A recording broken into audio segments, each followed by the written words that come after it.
I guess I hit the live button and I didn't know I was live. Oops.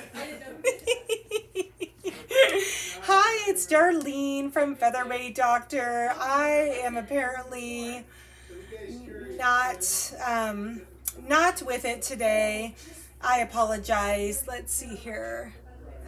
Let me just delete post. Sorry to get everybody riled up. Okay, let me just. All right, let's see. Let's try this again. Really live this time. Darlene knows she's live. I wonder how long I was live for, and I didn't realize I was on. Oh well. How's everybody doing? Happy Monday. We are just the utmost of professionalism here at Featherweight Doctor. Hi, Angel and Lisa on Facebook. All right, let me go over to YouTube. Time to talkie, right? Sorry, guys. All right, I need to go open this. We have lots of stuff to talk about tonight, actually, so it is definitely time for talkie. We are going to look at the completed table runners from our project that we've been working on. We are going to talk about bias binding. That is our last Ask the Doctor question for the year. Ray's going to help me with some camera work here in a minute, but she's helping someone right now in the store. So we're gonna chat first, and then we're gonna do the demonstration. Let's see. It's a Monday. It is definitely a Monday around here. I don't usually work on Mondays, but because it's Christmas and all, we came in and it was a good thing. The bridge was super busy today. The store was busy. Quilt pickups were busy. I got my final quilting project done for the year. So yay! When it comes to a client project anyway. Now it's time to do my stuff. So it's going to be like Santa's workshop continues in here. Let me just say hi to a few friends and then we're going to get going with the show. We have lots to do today. Judy P, I got your card. Thanks so much for that. I loved the ornament. Oh no, yours made it. All right, let me go up to the top again. Angels on, Lisa's on, Linda's on from Texas. Hi, Elizabeth Sowers from Indiana. Odie's on. Debbie Sinclair's on from Kentucky. Hi, Debbie. So everybody was just so patiently waiting for me. Thank you, Angel. Franny. Well, that was fun. You guys, I just need some grace, okay? It's just been a long couple days. Mom's on. Let's see. Marcia said, Merry Christmas from cold Indiana. What'd she say? Supposed to warm up to the 60s by the end of the week. Holy moly. That is a drastic shift in temperatures. Elizabeth has an actual legitimate question here. Can I ask a question? Bobbin holders for 301. Yes, you can interchange them between the 301 and the 221, 222. Yes. Let's see, Miss Sandy is on from New Hampshire. Hi, Sweet Pea. Gigi's on. Hi, Gigi. Merry Christmas to you. Nancy's on from Lake Stevens. And Jenna is on from New Jersey. Hello. Let's see who we have over here on YouTube. We've got Angelina's on, or Angela's on, sorry, from San Francisco Bay. Hello. Becky's on. Sandra Garcia's on. And Polly's on. Nope, the feed wasn't frozen. Darlene just started the camera and then walked away. Oh well. Hi, Peggy. Yeah, I did not realize I was live. I was setting up my cameras and we're doing a 2-camera setup today, so I was trying to do all the things. Sorry, everybody. Sorry about the confusion. 80, Becky, 80 in Texas on Christmas. What? We're hoping the roads are clear enough for us to actually get together with our family that's coming in town. And Peggy is also not having a white Christmas in Iowa. You guys should come to Idaho. It's going to be a white Christmas. Yay, Lisa got her order today. Fabulous. Kathy's on from East Texas. Deanna's on from Napa Vine. Linda's on. Linda, you're on your husband's account, girl. From Tennessee. Oh, Lisa's on from Connecticut. Hi, guys. All right. So let's talk first about table runners. A really nice old man came in. Oh. He, sorry. Don't call him an old man. I'm sorry. Older gentleman. He came in and he's refurbing a treadle. And it came with all these feet that he doesn't know what to do with. Oh, okay. So I said he should come in and... I can help him. And I told him to take pictures of it. It's not a singer. I don't know what it is. Just but kidding. It's Hi, Missy. Hi, Cindy. Let's see. Yes, tell your yes, I'm sure, because they're from Texas, so I'm sure they're not going to get one if they would have stayed home. Oh, good. You liked the pre-show when no one was there. Hi, Kathy Harrison's the homish. Oh, it's snowing at SeaTac. Nice. Bernadette is on from Canada. Hi, sweetheart. And then Elizabeth says she picked up a 301 today with 19 bobbins for $10. With the bobbin casing too? Oh, high five. You scored. And that 301 will take your fingers off if you're not careful. If you need any help with that, I know my way around a 301.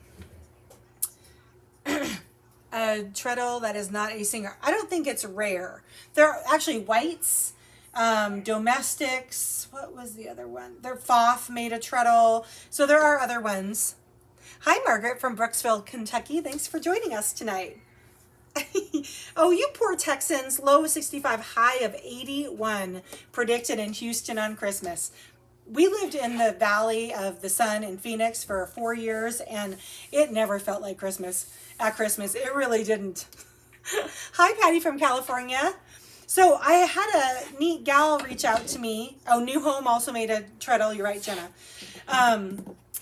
So there, a couple of years ago before COVID, I was in Tulsa, Oklahoma as a keynote speaker at a vintage sewing machine conference. And there was a gal who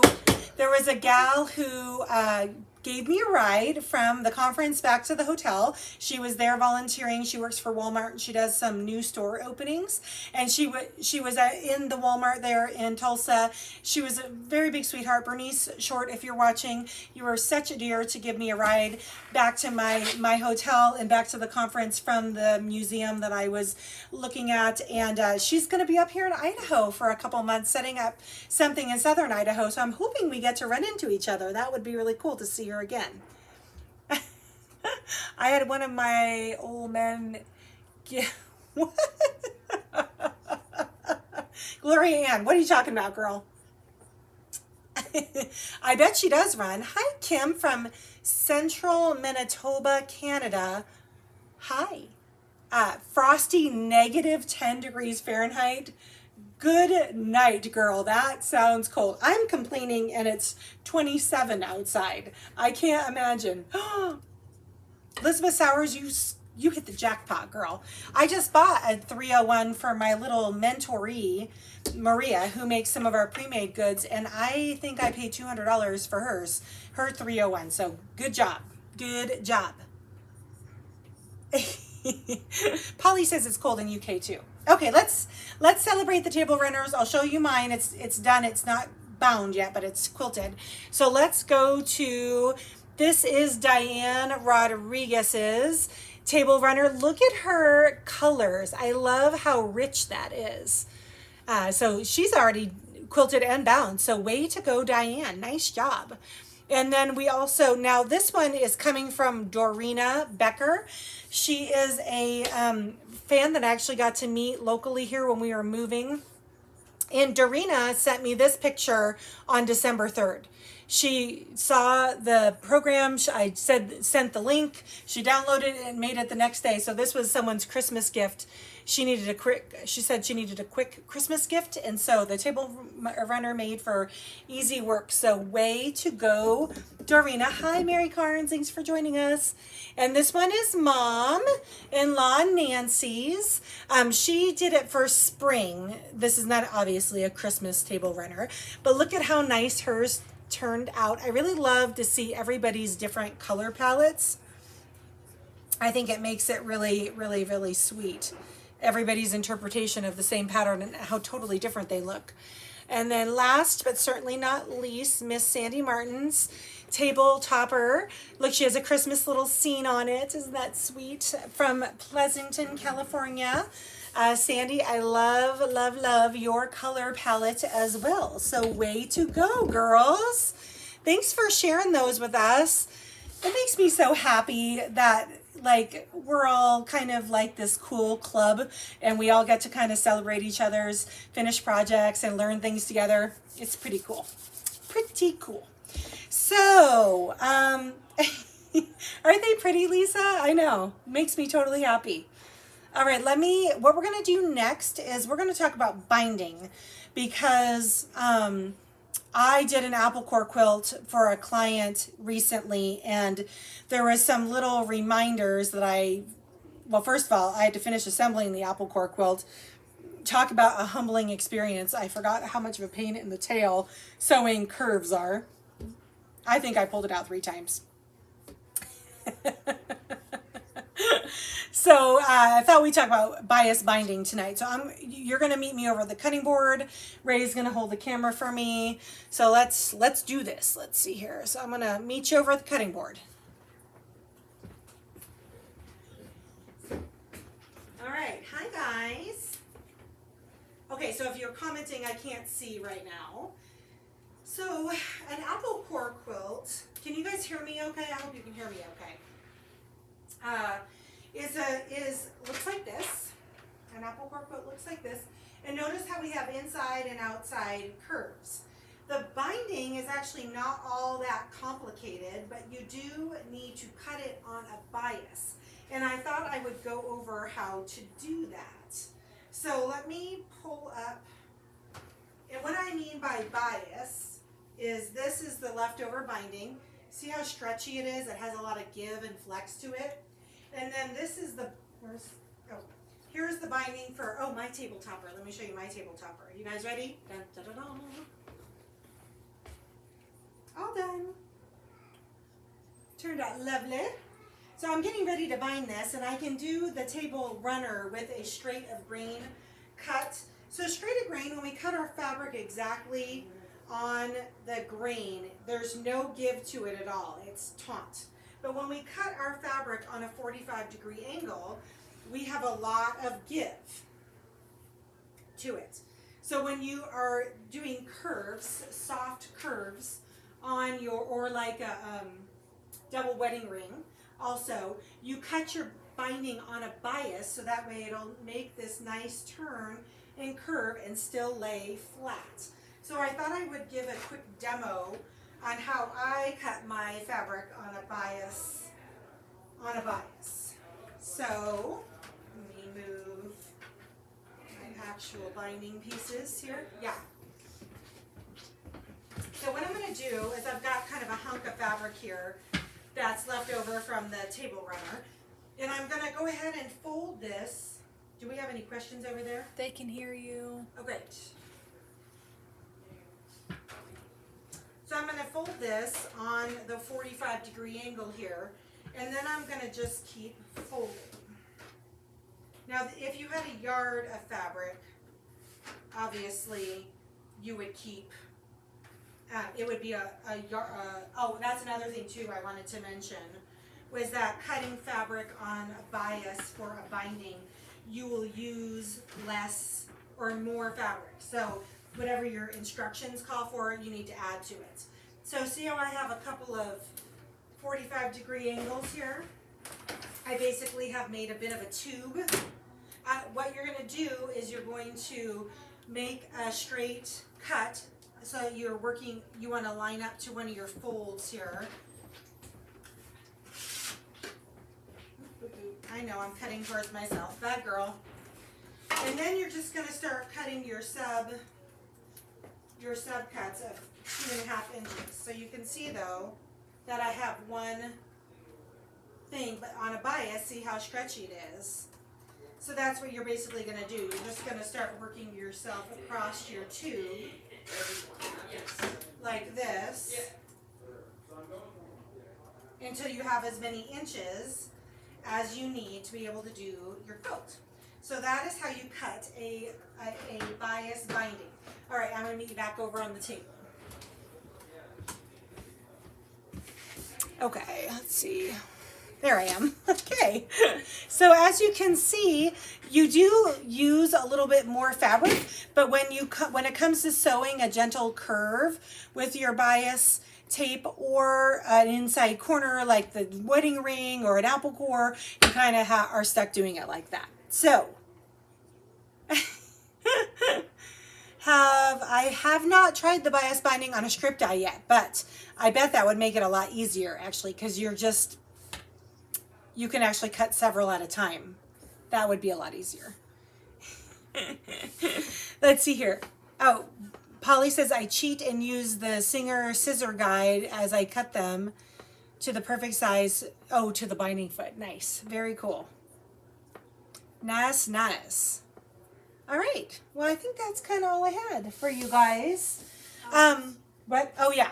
Ray wanted me to post this. Let me just put it up there real quick.